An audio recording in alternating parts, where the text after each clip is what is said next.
Hoje quem vai ministrar a palavra para vocês é a minha esposa, amém? Para quem está aqui nos visitando pela primeira vez, muito prazer. Meu nome é Reinaldo, eu sou o pastor desta igreja. Se você quiser congregar conosco, vai ser uma honra poder pastorear e cuidar da sua vida, amém? Se você quiser, nos procure no final do culto, que nós estaremos conversando com você, amém? Amém ou não amém? E essa moça vai ministrar a palavra para vocês hoje, amém? Minha esposa, apóstola Thaís. Aí vem um rema de Deus para o coração de vocês, amém? Eu falei para ela, você é minha ajudadora, você precisa me ajudar lá, senão eu fico sem voz, amém? E hoje ela vai ministrar a palavra para vocês. Vamos orar pela vida da apóstola? Estenda sua mão para cá, vamos abençoar a vida dela. Pai, em nome de Jesus, nós abençoamos a vida da Thaís agora, liberando todo o poder e a unção do Teu Santo Espírito. Ministra, Senhor, sobre a vida dela agora, o poder do Senhor, a vida do Senhor e a glória do Senhor sobre ela, e que ela traga um rema do céu para as nossas vidas, em nome de Jesus, amém, graças a Deus, amém. Estamos felizes também, a Jane que estava no hospital, já está de alta também, graças a Deus, está em casa, com o bebezinho, com o Isaac, está tudo bem, graças a Deus, né? Ficamos assustados se ela fazia cirurgia do coração, não fazia por causa da arritmia, mas graças a Deus está bem. Mas vamos continuar intercedendo pela vida dela, amém? Ponha a vida da Jane também na oração de vocês, ok? Beijo no coração, se tu uma bênção nessa noite, amém? Amém. Amém, queridos. Glória a Deus. Tema da mensagem de hoje: o que é a vida? Olhe para o seu irmão, pergunte para ele: o que é a vida? O que é a vida, minha pastora? É um dom de Deus. O que é a vida? É um prazer. E para você, o que é a vida? É um dom que Deus nos deu. O que é a vida, Moacir? Acho que é meus filhos, né? Meus filhos. Para você, o que é a vida? Jesus, sem dúvida nenhuma. Jesus. E para você?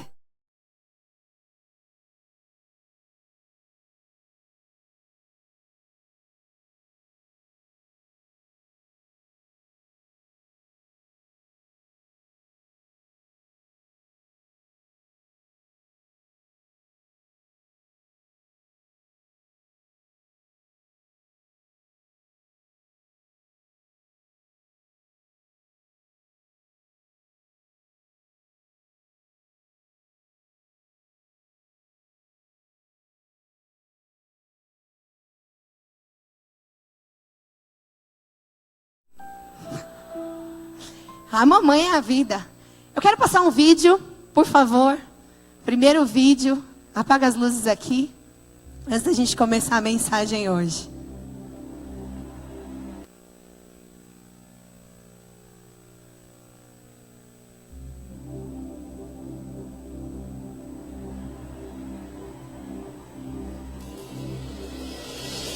O que é a vida? A vida é o que acontece à nossa volta e não há nada diferente disso. A vida não é boa. O que é a vida? Dor e sofrimento, se você preferir. Afinal de contas, eu não lembro de ter sofrido antes de nascer. E tenho a nítida impressão de que não sofrerei depois de morrer. O que é a vida? É uma aventura cheia de encrenca, mas muito legal. O que é a vida? Me responde, por favor, cara. Eu gosto de sempre pensar na vida em blocos de 10 anos. E isso sempre me faz refletir da seguinte maneira: se eu tivesse a convicção de que eu não estaria aqui daqui a 10 anos, o que eu ia fazer? Se um médico dissesse para mim: olha, é certeza, você tem 10 anos, você vai continuar fazendo as coisas que você faz? A sua agenda vai continuar sendo a mesma? Você vai continuar gastando tanto tempo em coisas supérfluas? Você vai continuar deixando que distrações controlem a sua agenda? Um ícone dos nossos tempos, Steve Jobs, diz assim: lembrar que estarei morto em breve é a ferramenta mais importante que já encontrei para me ajudar a tomar grandes decisões. Olha que interessante, porque quase tudo, expectativas externas, orgulho, medo de passar vergonha ou falhar, caem diante da morte, deixando apenas o que é mais importante. Você já deve ter assistido inúmeros filmes de Hollywood, onde a pessoa tem um diagnóstico: você vai morrer. Aí o sujeito, ele atravessa o país para pedir perdão para uma pessoa que ele não estava bem há 30 anos. Mas por que ele não fazia isso antes? Porque tinha vergonha. Mas diante da constatação, você vai morrer, o que o Steve Jobs diz: você perde a vergonha, você perde o medo, você perde o receio. O que vão pensar de mim? Meu amigo, se eu tenho consciência de que a vida é breve, eu preciso aproveitar cada segundo da vida, não de forma hedonista, regido pelo prazer, mas de forma missional. O que Deus quer que eu faça de quem eu sou no momento que eu me encontro na vida.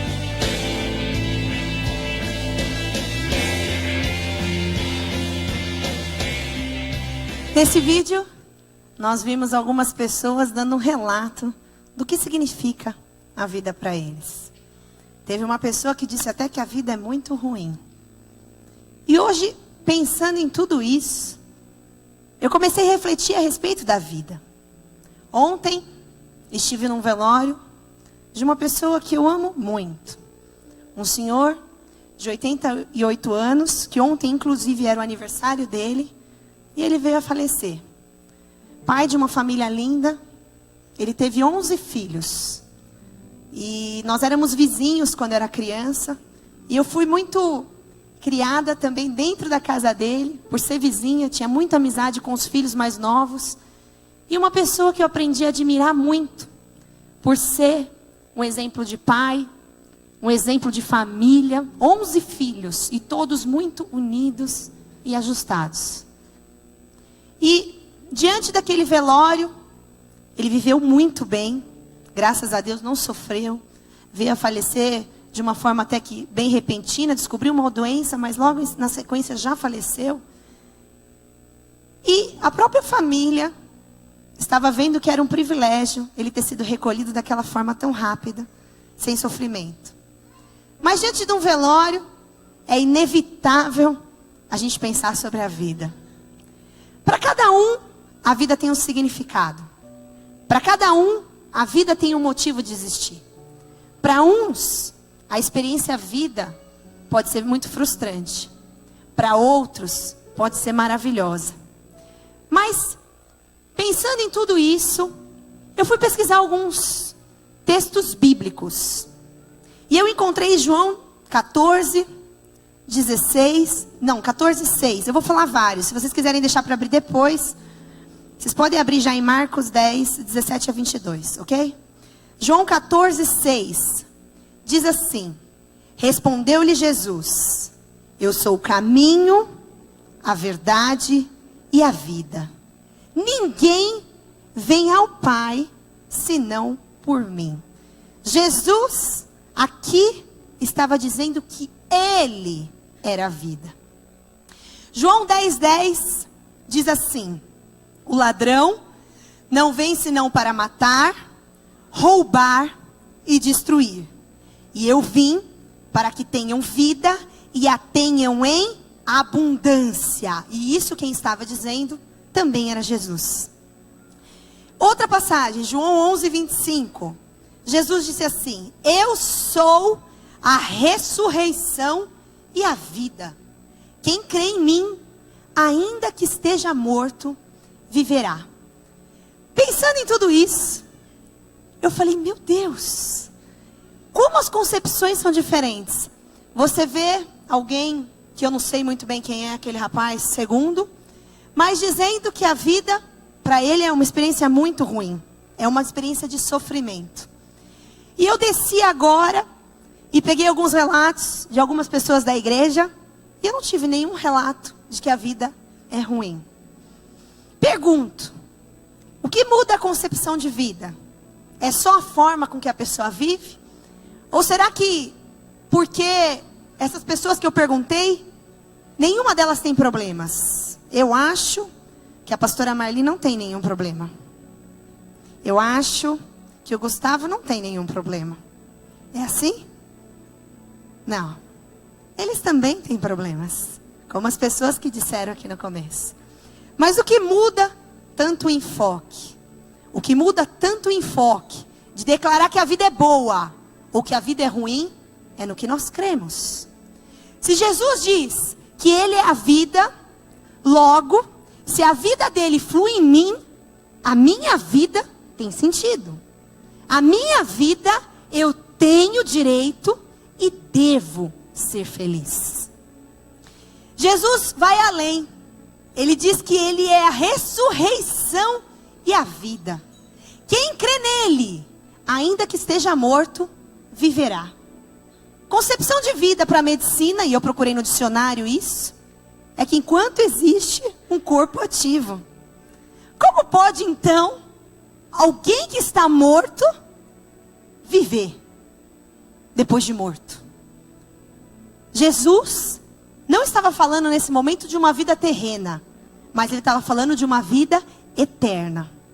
Ou da capacidade de ressuscitar um morto. Nesse texto especificamente, ele estava falando da capacidade de ressuscitar um morto, porque ele estava indo ressuscitar Lázaro.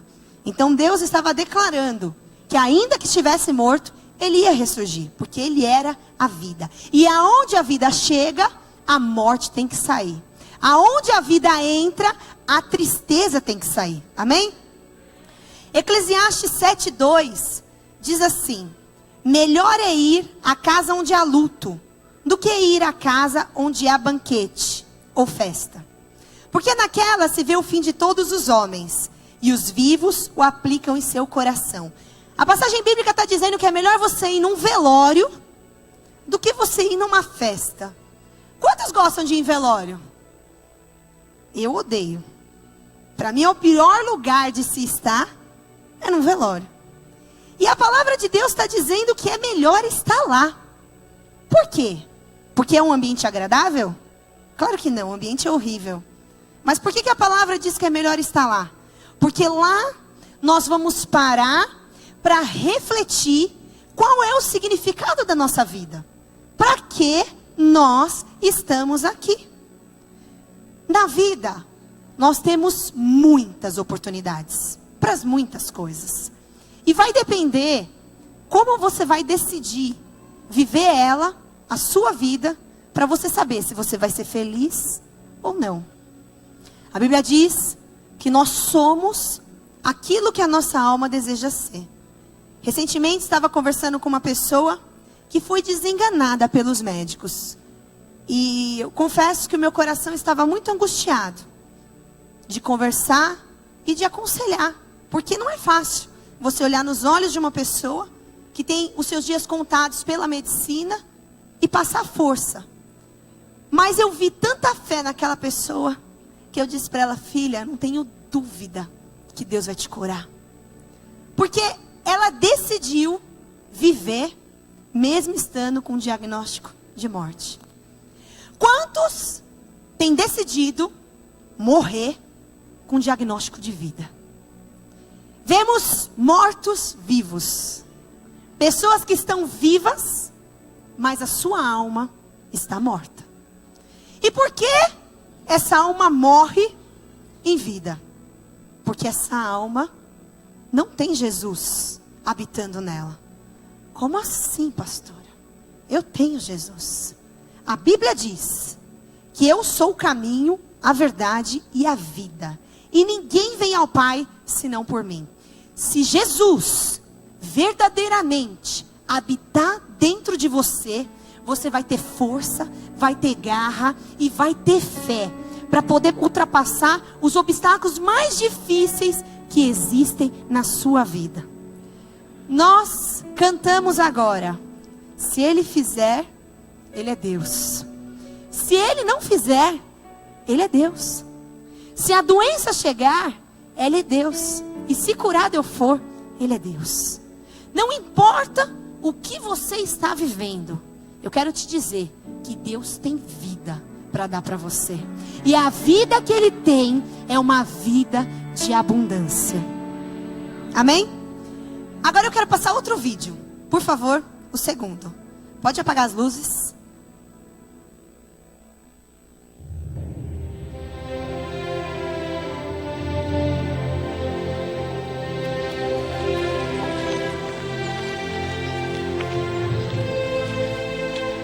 Bom, mestre, que bem farei para conseguir a vida eterna? Por que me chamas bom?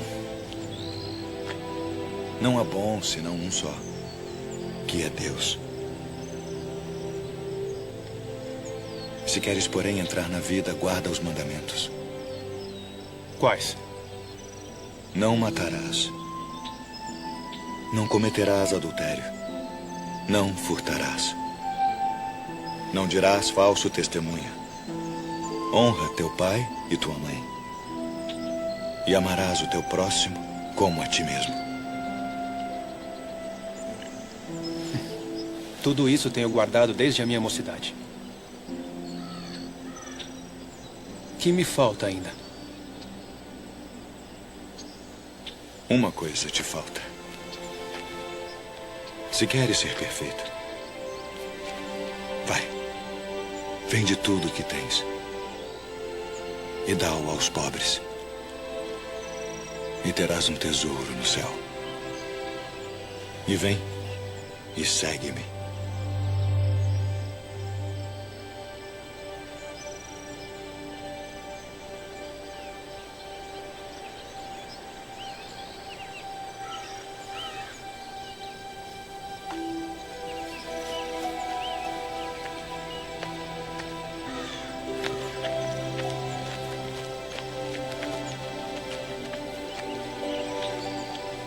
Em verdade vos digo que é mais fácil passar um camelo pelo fundo de uma agulha do que entrar um rico no reino de Deus. Quem poderá, pois, salvar-se? Aos homens é isso impossível. Mas a Deus tudo é possível.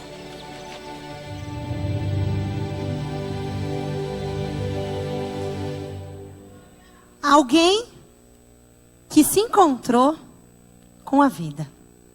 Alguém que teve a chance de ter a sua história completamente transformada. Essa história, ela é muito marcante, está onde eu pedi para vocês abrirem, no texto de Marcos, capítulo 10, versículo 17.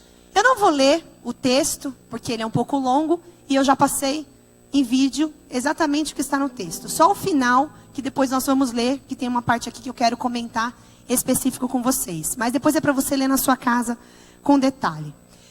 Primeiro ponto que eu gostaria que você notasse isso. A Bíblia diz que esse jovem era rico. Esse rapaz era jovem e rico. É interessante notar isso porque todo jovem tem muita sede de vida. Os jovens, em geral, sonham muito, querem muito, esperam muito. Quando você fala com um jovem, você percebe que às vezes os sonhos dele chegam a ser alucinações. Não é, Renê?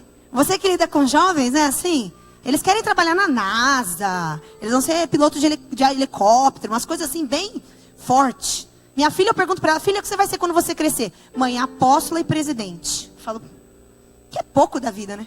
Ela quer ser apóstola e presidente. É a definição dela. O meu filho é o fazendeiro, né, Pedrão?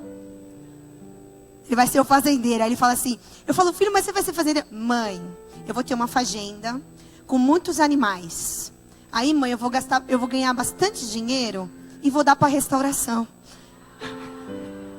Não é, filho? Que você fala isso para a mamãe, o coração dele já está convertido, graças a Deus. Amém? Mas o jovem, ele tem sede de vida. E ele era rico. Tinha tudo. Ele se aproximou a Jesus. Ele teve um contato com Cristo. E esse contato foi impactante.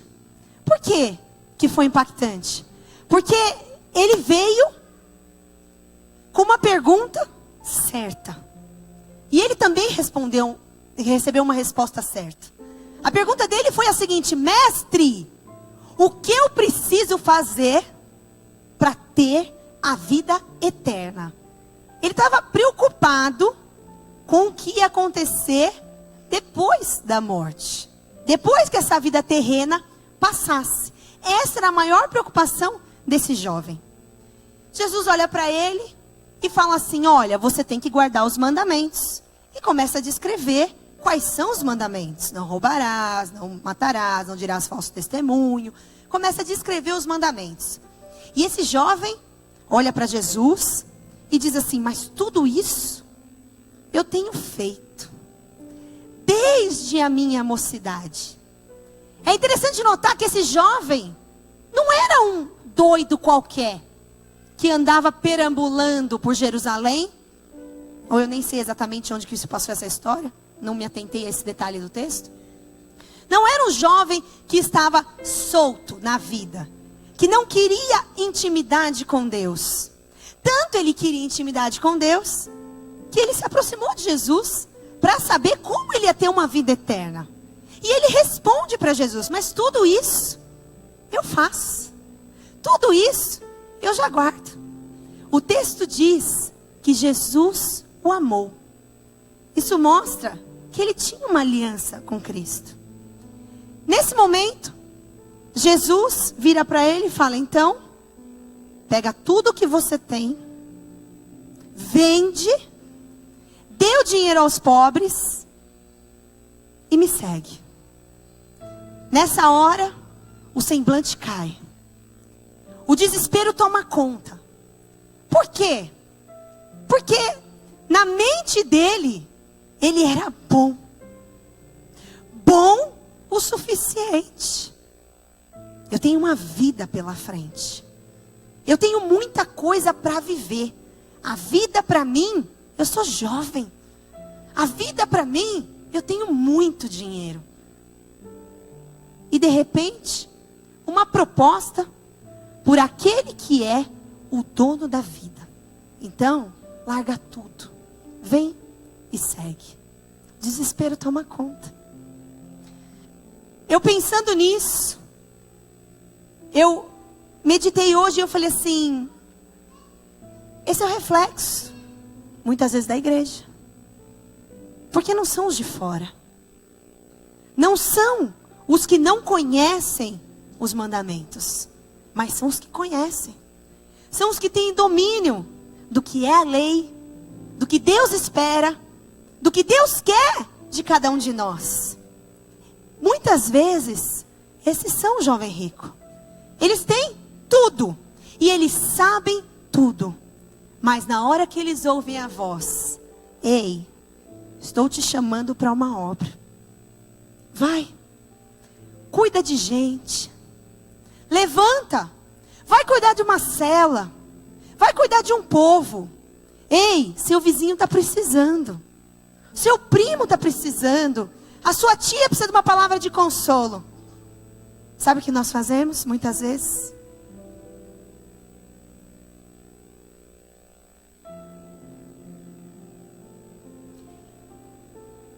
Damos as costas, para o único que pode nos dar vida.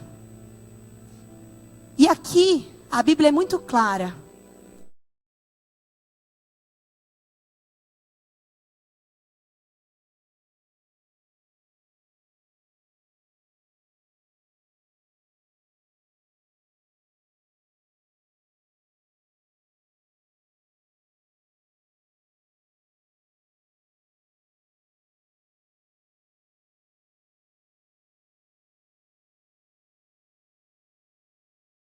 Vem aqui, põe tudo no altar.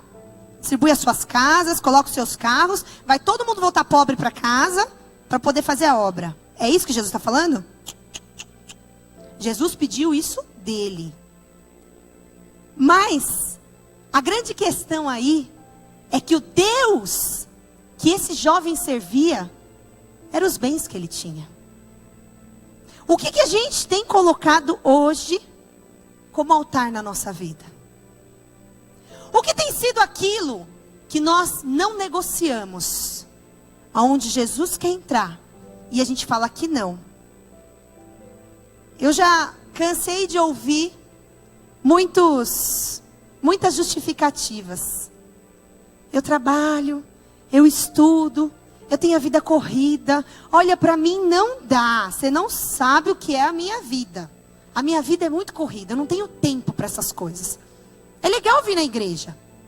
É legal ouvir os conselhos. Mas daí a me aprofundar em Deus, daí a querer ter vida com Ele, daí a querer ter relacionamento com Ele, a andar com Ele, menos, pastora. Menos. Eu sou jovem. Como? Eu vou ficar sem ir para as baladas, sem aproveitar a vida, sem curtir? Não dá. Quando eu estiver velha. Quando Deus me chamou para a obra, eu falo sempre isso. Eu achava, tudo bem, muito legal a ideia de eu ser pastora. Mas eu achava, na época eu tinha 27 anos. Eu achava que isso ia acontecer na minha vida quando eu tivesse com 55, 60. Já tivesse madura o suficiente para ter o que contar para as pessoas. Para saber o que falar. Mas não.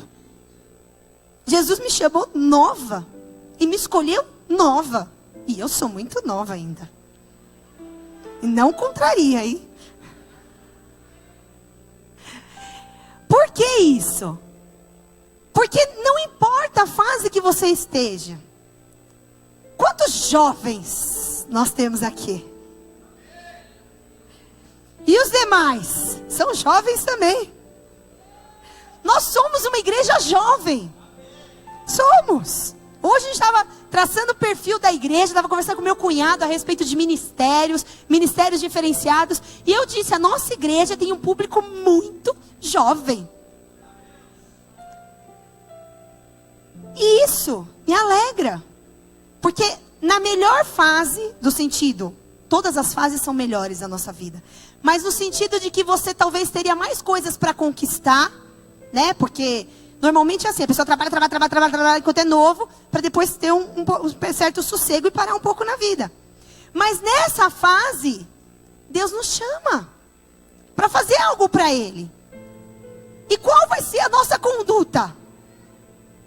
A pergunta foi certeira. A resposta foi certeira. Ele podia ter falado, muito obrigado, Jesus, pela resposta. Eu já entendi, tem que seguir todos os mandamentos, eu vou fazer isso certinho. Beijo, tchau, te amo. Mas não. Ele quis mostrar o que diante de Jesus? Eu já sou esse cara.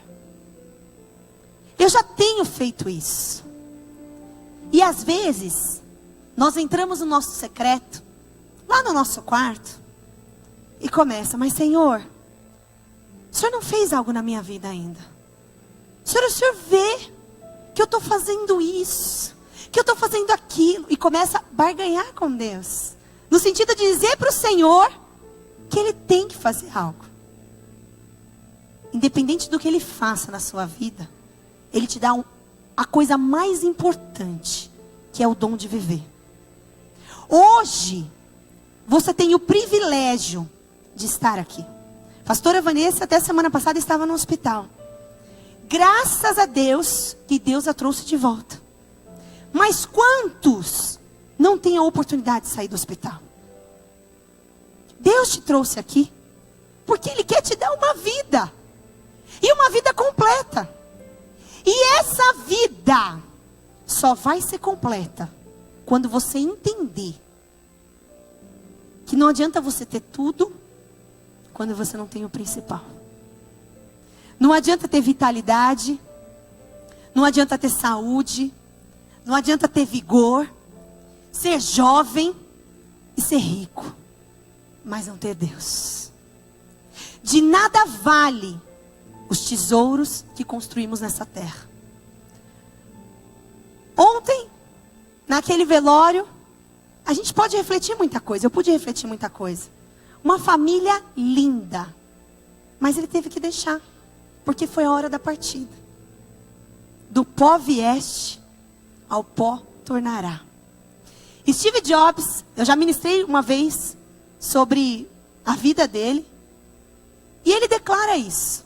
Que quando ele pensa que ele vai viver pouco, que a morte dele está perto, todos os conceitos mudam. Tudo aquilo que era padrão, muda. Eu não sei como você tem vivido a sua vida. Talvez você pense, eu tenho muito tempo de vida. Eu lembro... Desculpa. Eu lembro que o meu sogro fez todos os exames. E ele chegou para minha sogra e disse, olha, eu não tenho colesterol, eu não tenho diabetes, eu não tenho nada. Eu vou viver muito. Na mesma semana, ele foi assassinado. Foi um baque. Mas isso mostra pra gente que os nossos conceitos de vida podem durar muito, mas também pode não durar nada. Hoje, nós temos vida terrena. Mas amanhã, nós vamos necessitar ter vida espiritual. Vida eterna. E a vida eterna, ela só será conquistada de acordo com as suas sementes que você vai plantar aqui e agora. Nós não acreditamos na doutrina da reencarnação. Então, você não vai ter seu karma de vir, voltar, ser bom, ser ruim, voltar de novo. Se você for ruim, volta de novo. Não. Para nós, cristãos, a Bíblia diz: ao homem foi-lhe dado o direito de morrer uma só vez. Advindo depois dessa, o juízo. Então, a sua vida é aqui, agora e hoje. Você é responsável pelas sementes que você vai plantar. O que mais me chama a atenção nesse texto, e eu não sei se você notou isso, é que esse jovem, ele não estava disposto a fazer mudanças. Ele queria a vida eterna. Mas como ele queria essa vida eterna? Vivendo a vida terrena. Totalmente contrário com aquilo que Jesus diz na Bíblia. Jesus diz assim: aquele que quer vir após mim, negue-se a si mesmo. Tome a sua cruz e siga-me. Pastora, quer dizer então que eu não vou ter mais vida? Não. Você vai ter vida e você vai ter... Aliás, sim. Não, é sim. Você vai ter vida e vai ter vida em abundância nessa terra. Mas essa vida em abundância vai existir a partir do momento que você estiver conectado com Deus. Essa vida boa vai existir a partir do momento que você estiver nele. A opção do jovem rico foi: eu vou continuar trilhando o meu caminho. Eu vou continuar enchendo meu bolso de grana. Já ouviu falar? Tem gente que às vezes fala: ah, porque o fulano de tal está indo na igreja. E desde quando a igreja enche o bolso? É. Porque a pessoa não entende que o que a gente busca aqui dentro não é algo para encher o nosso bolso, mas é algo para encher a nossa alma. É algo para nos fazer refletir que nós podemos ir além. Tem uma outra parte desse texto que para mim também é fantástica, que diz assim: Abra sua Bíblia. Marcos 10.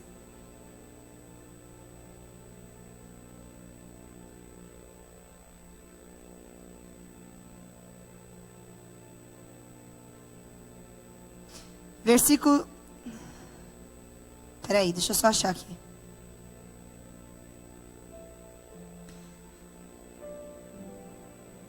Aqui, versículo 22. Mas ele, pesaroso desta palavra, retirou-se triste, porque possuía muitas propriedades. Ele teve a chance de ter a sua vida transformada. Mas ele se apegou naquilo que era material. Preferiu ficar com aquilo. Só que a Bíblia diz que ele se retirou triste. Percebe que não adianta ter as coisas quando não se tem o principal? Se o melhor para ele fosse o dinheiro que ele já tem, ele não tinha razão para sair triste. Ele não tinha razão para sair arrasado. Mas por que ele ficou assim? Porque ele queria um relacionamento com Deus. Mas ele não queria abandonar aquilo que ele já tinha. Eu já tive várias pessoas que às vezes vão embora da igreja. Porque escutam falar que pecado é pecado. E às vezes falam assim, ai pastora, não dá para ficar. Porque olha, vocês pegam muito pesado, né? Você não pode isso, você não pode aquilo. Muitas coisas você acabou não podendo. Na igreja, ninguém vai dizer o que você pode ou o que você não pode fazer. Mas você vai aprender o que é uma vida com Cristo. Se você está em Jesus, você não pode ser mentiroso. Se você está em Jesus, você não pode ser adúltero. Se você está em Jesus, você não pode ser um usurpador. Se você está em Jesus, você não pode ser maldizente. A igreja vai te instruir. E o que você vai fazer da sua vida, cabe a você. Eu fiquei pensando, e você viu no vídeo. Eu fiz questão de passar o vídeo para que vocês vissem. E esse vídeo é muito real com o que está na Bíblia. As frases são exatamente os textos bíblicos.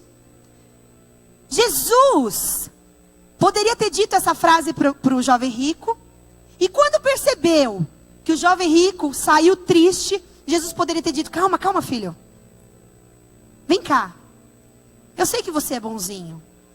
Eu sei que você cumpre uma parte dos mandamentos. Eu sei que você faz as coisas de coração. Eu sei o quanto é difícil para você, né? Abandonar sua juventude. Abandonar todos os seus bens. Então faz assim, ó. Você já tem a vida eterna. Aquele jovem ia sair feliz. Porque era o que ele queria ouvir. Mas foi o que Jesus fez? Sabe por que Jesus não fez isso? Para nos mostrar que princípio não se negocia.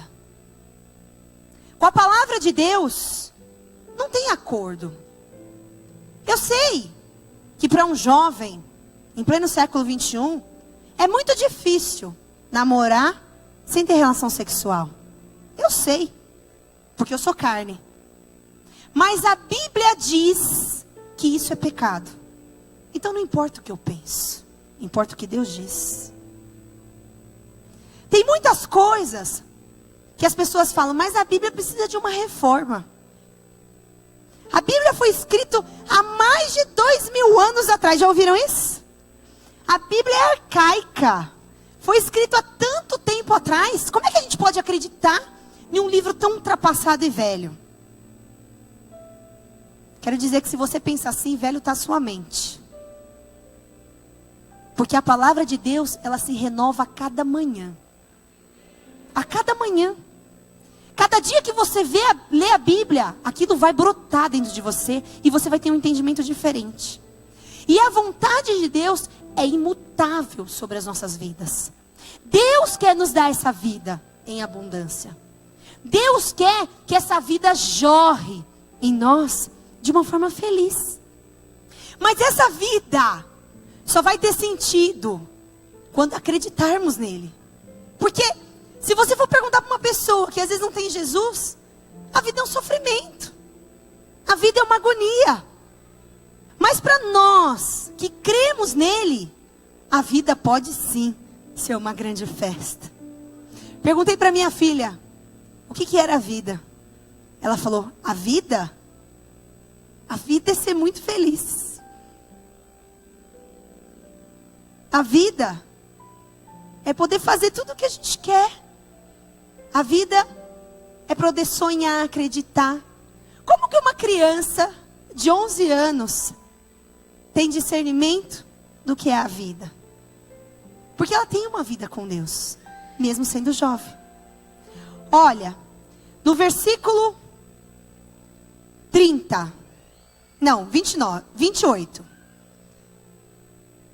28. E esse, para mim, é o ponto auge dessa ministração. Eu gostaria de ler com vocês Marcos 10, versículo 28. Vocês acharam?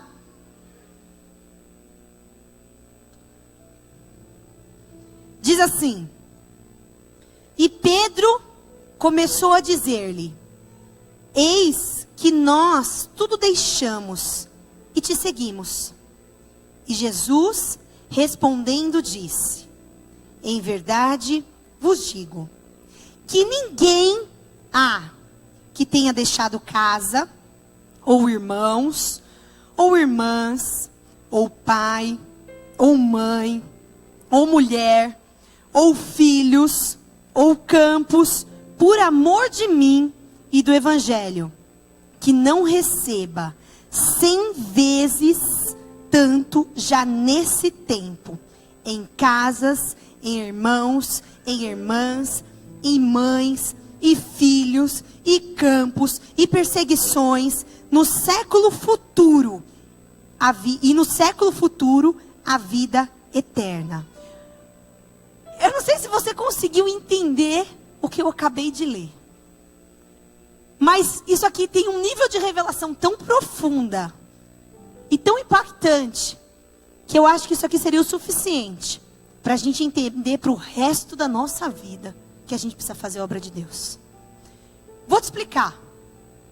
Primeiro, Jesus faz um relato dizendo que todos aqueles que deixaram pais, mães, filhos, esposas, campos, tudo por amor a Ele, receberão nessa vida 100 vezes mais mães, pais, filhos e esposas. Aí, pensando nisso, quer dizer, se eu me dedico e faço a vontade de Deus, e faço a obra de Deus, por muitas vezes eu deixo minha mãe, porque eu tenho que correr para a igreja, concorda? Tem que visitar o que está enfermo, tem que ir no hospital. Às vezes, alguém pode ficar com meu filho, tem que correr para um lado, tem que correr para o outro, né, Lu? A Lu tem bebê pequeno. Às vezes eu sei que a pastora Anice socorre. Cadê a pastora Anice? Está aqui hoje? Está ali? Não está vendo? Socorre, e tantos outros socorrem, porque a Lívia é pequenininha, e às vezes a Lu precisa correr para fazer uma visita, precisa correr para ir na casa de um discípulo, e os próprios discípulos ajudam ela no momento que ela precisa que alguém fique com a filha dela. Nesse momento, ela está deixando a filha dela para fazer a obra de Deus. Quando Deus fala que ela vai receber 100 vezes mais, isso quer dizer que ela vai ter 100 Lívias? Assustou, Lu? Oi, Rodrigo, mais 100. Capricha. Ela vai ter 100 Lívias? Não. O que Deus está falando com isso? Que a Lívia vai ser uma criança criada no altar, que vai trazer alegria, que vai trazer muita felicidade, que vai ser uma serva de Deus, que vai andar no caminho e que vai fazer essa família ricamente, 100 vezes mais feliz do que se por acaso eles não deixassem a Lívia para fazer a vontade de Deus. Vocês conseguiram entender isso? Não é abandona lá a sua família e vem atrás de mim. Não, Jesus nunca faria isso. Determinados momentos, nós temos que se privar de alguma coisa, para que aquilo seja revertido de uma forma espiritual e sobrenatural sobre as nossas vidas. Os meus filhos estão tão acostumados com a minha ausência e do pai para fazer a obra, Temos 4 encontros por ano, reencontro, encontro de crianças, congressos, um monte de coisa. Que às vezes eu falo, filho, que ele ainda é pequeno. A mamãe vai ficar 3 dias com as coisas da igreja, porque eu estou indo para um retiro. Ele fala assim, tá bom, mãe, e quem vai cuidar de mim? Aí eu falei, a vovó, ou é a titia. Tá bom, mãe. Ele não se sente rejeitado. Ele não se sente abandonado.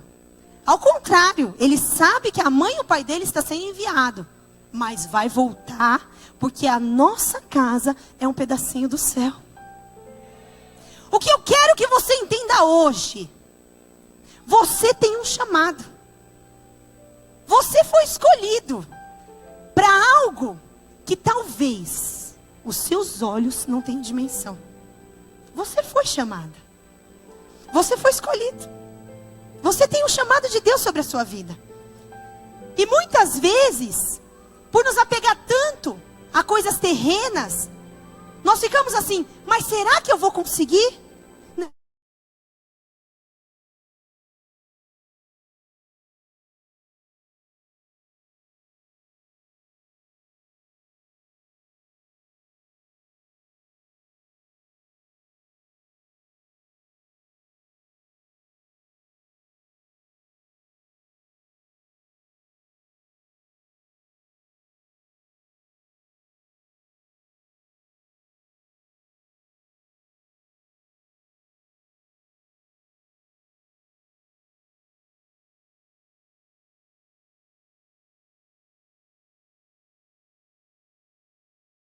Não colhe, quem dirá se não vai cuidar de vocês?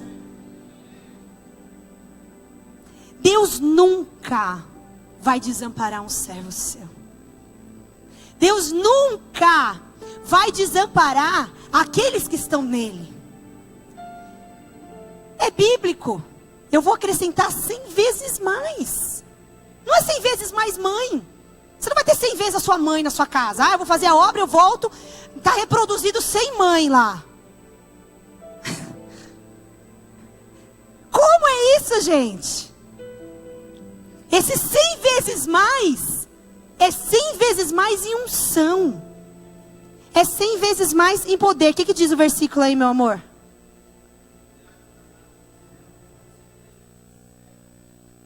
Pera. Olhar para as aves.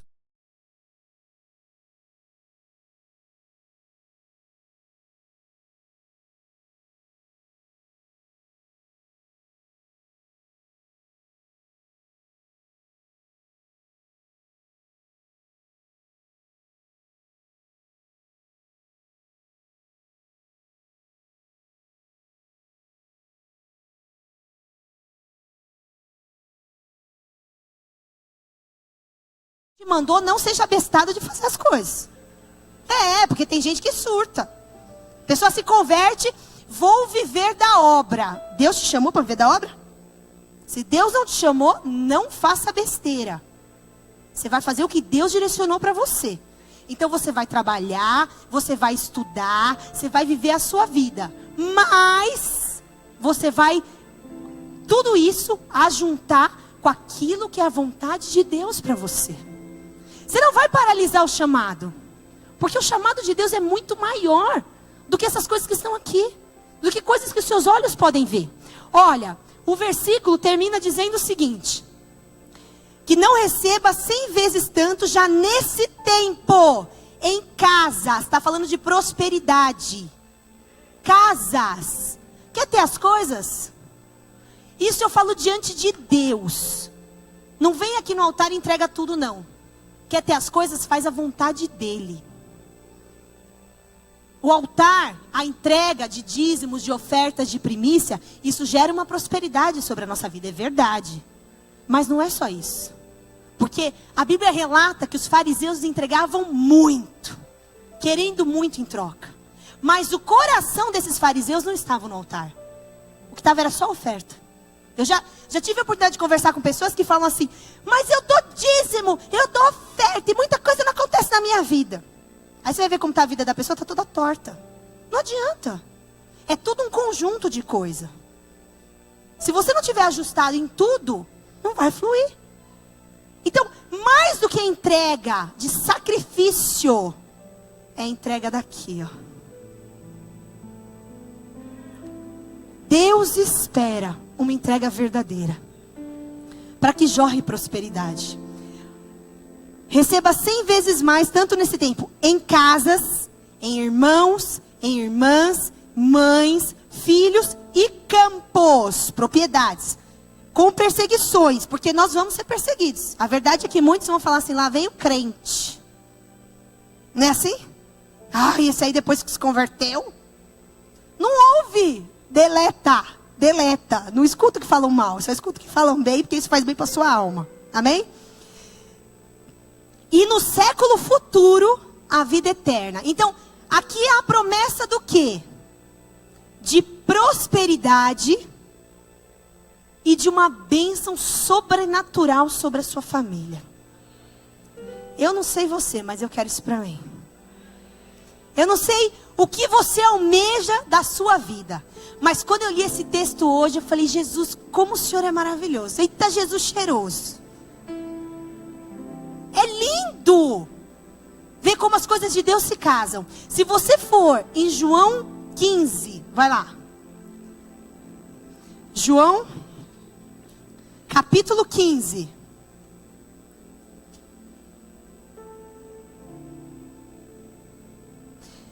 Versículo 16.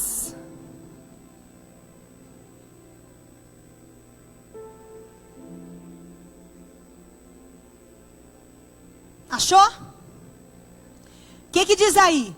Não foste vós que escolhestes a mim.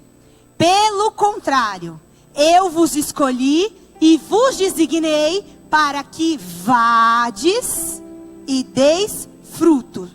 E o vosso fruto permaneça, a fim de que tudo quanto pedirdes ao Pai, em meu nome, Ele vô-lo conceda.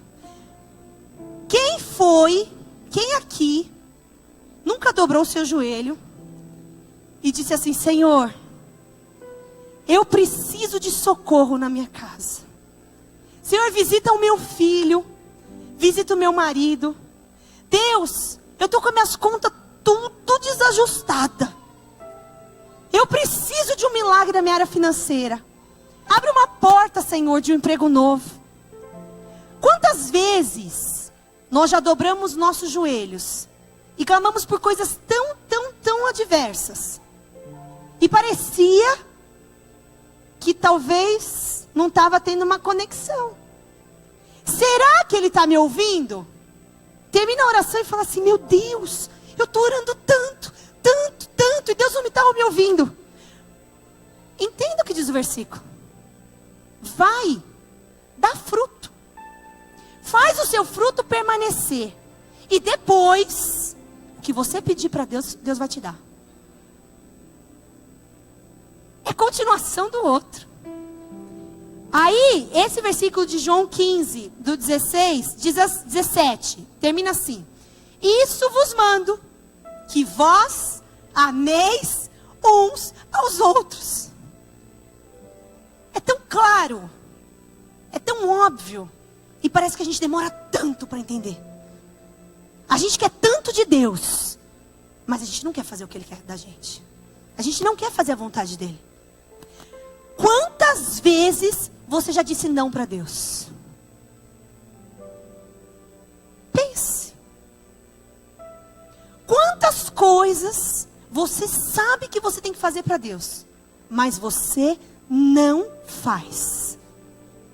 E depois, você espera receber a sua parte. E aí não recebe, dá chilique. Eu vou embora da igreja, porque Deus não me escuta. Eu vejo todo mundo sendo abençoado, mas parece que comigo as coisas não acontecem.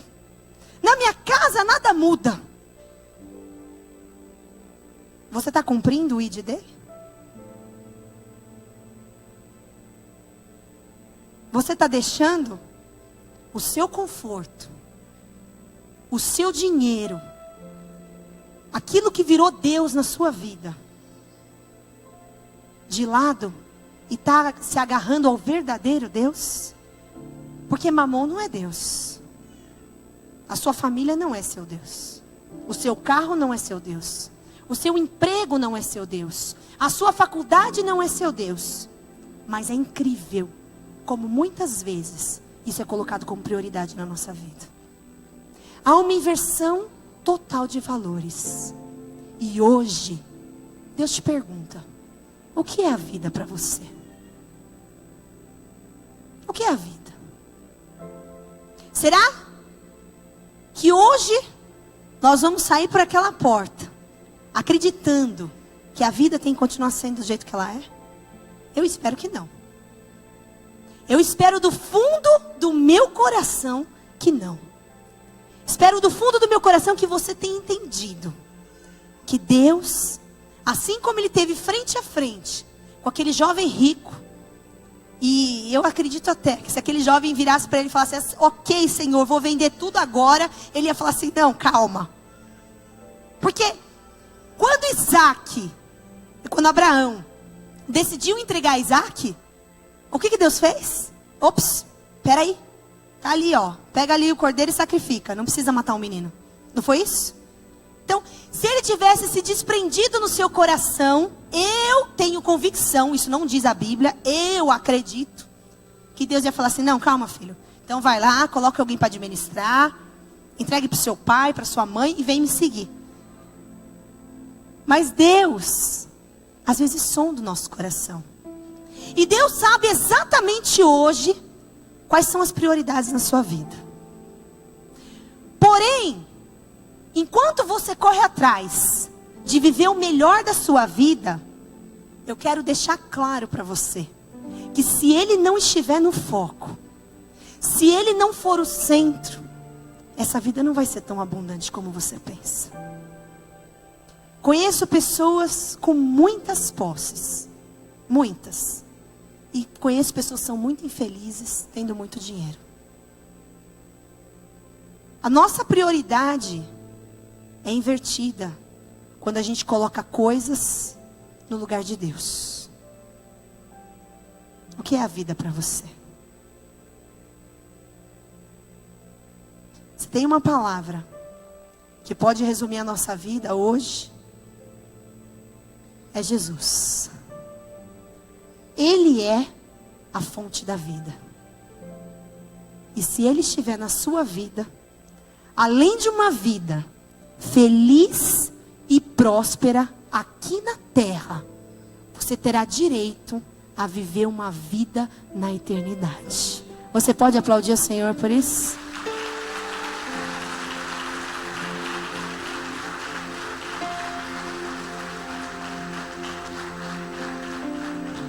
Deus deseja te dar essa vida hoje. Deus deseja que você ande com Ele. Talvez você pisou aqui hoje pela primeira vez. E tudo que eu estou falando aqui pode estar parecendo uma imensa loucura para você. Como assim eu vou fazer obra de Deus? Eu não estou entendendo nada. Você pode não estar entendendo nada, mas Deus está entendendo tudo sobre você. Independente de você acreditar ou não, Ele te ama e Ele te escolheu para estar aqui hoje. Não foi um convite da sua esposa que te trouxe aqui.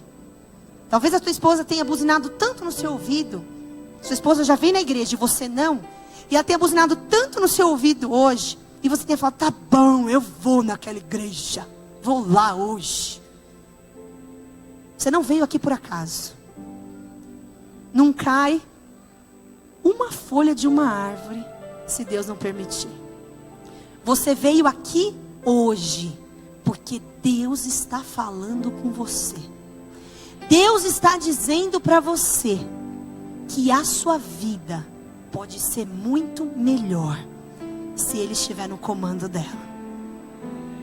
Deus está falando para você que Ele sabe o que você precisa. Ele, mais do que ninguém, conhece todas as suas necessidades. E ao tempo dele, Ele vai te abençoar, Ele vai te prosperar, Ele vai resgatar, Ele vai salvar a sua família. Tudo isso desde que você esteja focado. O foco é amar ao próximo como a ti mesmo.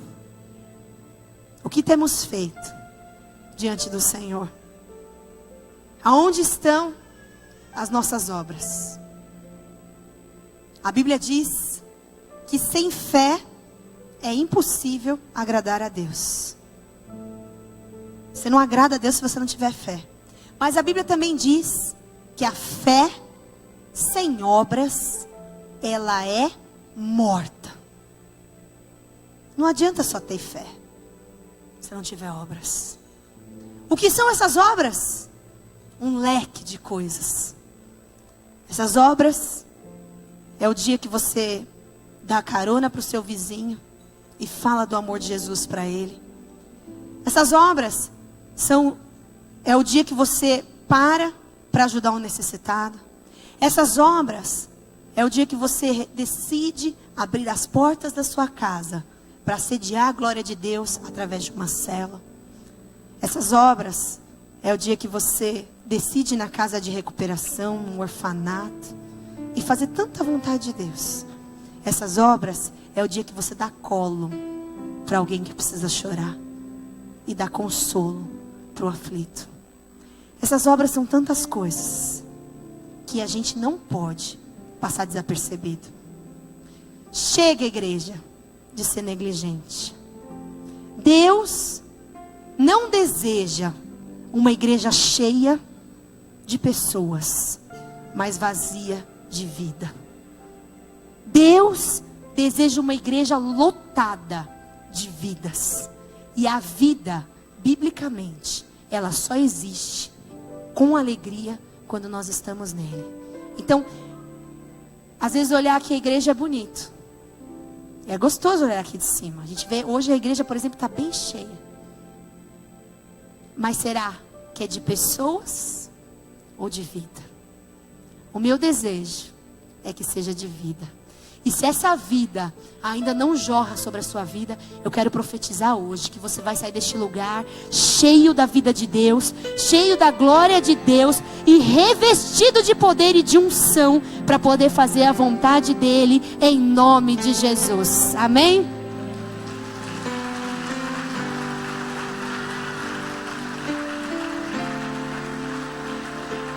Se coloque em pé. Eu gostaria de fazer um convite muito especial. Você que chegou aqui e que talvez nunca tenha aceitado Jesus como Senhor e Salvador da sua vida. Você já viveu uma vida inteira, talvez de angústia, de decepção, até de felicidade, momentos bons, momentos ruins. Mas essa vida não foi uma vida com Deus ainda, no sentido de declarar: Jesus, eu te aceito. Talvez até na sua concepção você tenha Jesus no seu coração. Hoje em dia é muito difícil pensar que alguém não conhece Jesus. Jesus está anunciado aos quatro cantos e muitos conhecem ele de verdade. Mas conhecer é diferente de ter intimidade. Então, se você hoje está aqui e nunca aceitou Jesus como Senhor e Salvador da sua vida, eu gostaria de fazer esse convite hoje. Se você quer aceitar a Jesus, levante sua mão, que eu gostaria de orar por você. Amém.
Agora vocês vão aqui, por gentileza, pro meu lado direito. Eu gostaria que vocês preenchessem uma ficha. Vão lá, Deus abençoe a vida de vocês poderosamente. Você que quer ter mais vida, que anseia por essa vida em Deus, que hoje entendeu o significado de ter vida, e talvez você tenha se despertado para isso, no sentido de que Deus me ajuda a viver essa vida com o Senhor e fazer da minha vida o que o Senhor espera. Eu gostaria que você viesse para frente. Eu gostaria de orar por vocês agora, declarando que essa vida vai jorrar deste lugar, que essa vida vai jorrar deste altar, que essa vida vai jorrar sobre a sua vida. Você que quer mais, que entendeu que você precisa se dedicar mais a Deus, vem pra frente agora. Vem. Apaga essas luzes aqui da frente, por gentileza. Eu queria que você agora se colocasse diante do seu Pai e dissesse para Ele o que até hoje talvez te impediu de viver essa vida com Ele. Talvez não fosse nem porque você quis, mas foi por falta de entendimento. Se hoje você entendeu que a sua vida tem um novo sentido, coloque-se diante do Senhor e declare para Ele.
Eu vou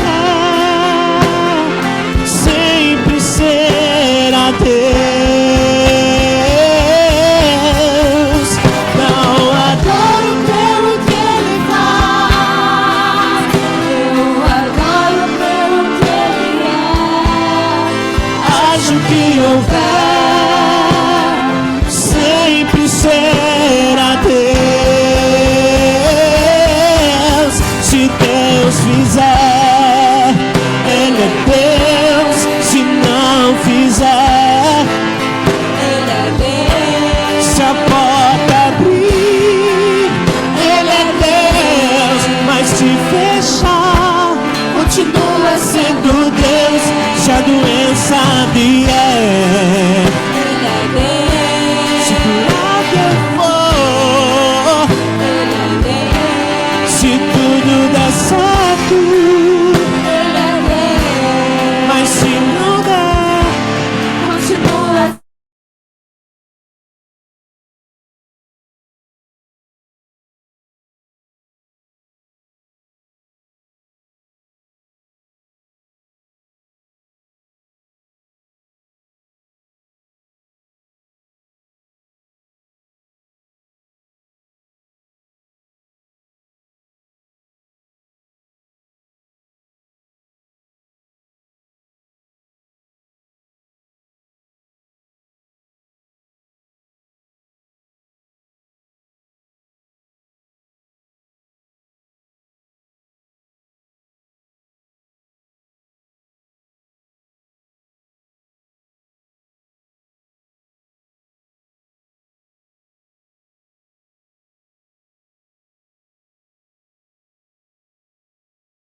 em ter uma vida contigo.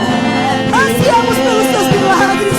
Ansiamos, Senhor, em ver se cumprir a sua promessa sobre as nossas vidas. Portanto, Senhor, essa noite, toca em cada coração, toca, Senhor, em cada vida, toca, Senhor, com o teu poder em cada um. Que verdadeiramente, Senhor, essas vidas hoje tenham um novo sentido. Que essas vidas hoje, Senhor, tenham um novo tempo. Que essas vidas hoje, Senhor, seja estabelecida de uma forma diferenciada pelo poder que há no nome de Jesus. Espírito Santo, derrama, Senhor, o teu poder aqui. Derrama, Senhor, a tua glória. Derrama, Senhor Jesus, a tua vontade. Em nome de Jesus, toca no Senhor. Toca no Senhor. Aviva no Senhor. Aviva no Senhor. Aviva no Senhor. Deus é Deus. Deus se Deus. Sobre as nossas vidas. Derrama, derrama, derrama. Deus é Deus. Deus é Deus. Deus é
a sua família será um pedacinho do céu, a sua casa casa repousará a glória de Deus e você será acrescentado em tudo, porque a sua família será um pedacinho que você vai viver a sua vida. Amém? Repousará a glória de Deus e você... Deus te abençoe e que a sua vida seja abundante. Repousará a glória de Deus e você... Deus te abençoe e que a sua vida seja abundante. Repousará a glória de Deus e você... Deus te abençoe e que a sua vida seja abundante. Repousará a glória de Deus e você... Deus te abençoe e que a sua vida seja abundante. Repousará a glória de Deus e você... Deus te abençoe e que a sua vida seja abundante. Repousará a glória de Deus e você... Deus te abençoe e que a sua vida seja abundante. Repousará a glória de Deus e você... Deus te abençoe e que a sua vida seja abundante. Repousará a glória de Deus e você... Deus te abençoe e que a sua vida seja abundante.